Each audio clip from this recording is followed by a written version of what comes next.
आज आमच्याकडे साधारण 11-11:30 वाजेच्या सुमारास डी.वाय. पाटील कॉलेजचे प्रशासनाने त्यांचे काही प्राध्यापक आमच्याकडे आले आणि त्यांनी आम्हाला एक मेल दाखवला, जो त्यांना सकाळी 8:30-9 वाजेच्या सुमारास प्राप्त झालेला आहे.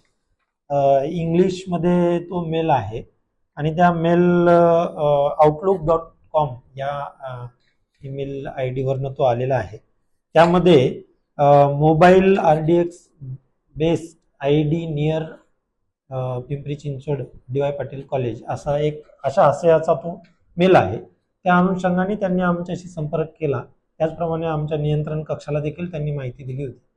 त्यावरून प्राप्त माहितीच्या आधारे आम्ही जो मेल आलेला आहे त्याच्या अनुषंगाने खात्री करण्याकरता आमच्या स्टाफसह तसेच BDDS पथक, डॉग स्क्वॉड आणि सायबर सेलचे एक्सपर्ट अधिकारी यांना तात्काळ डी.वाय. पाटील कॉलेज या ठिकाणी बोलावून घेतले होते.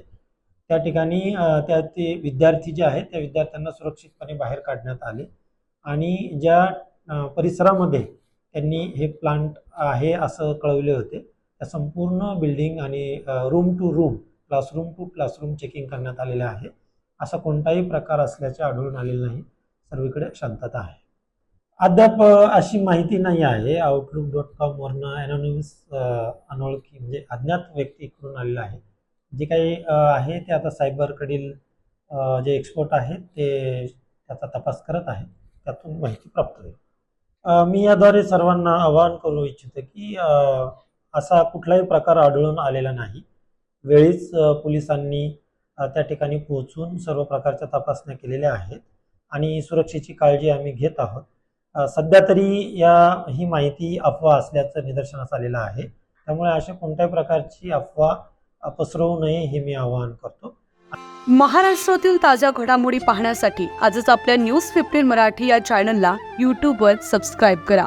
तसेच इंस्टाग्राम आणि ट्विटरवर फॉलो करायला विसरू नका. न्यूज 15 मराठी, आवाज जनसामान्यांचा.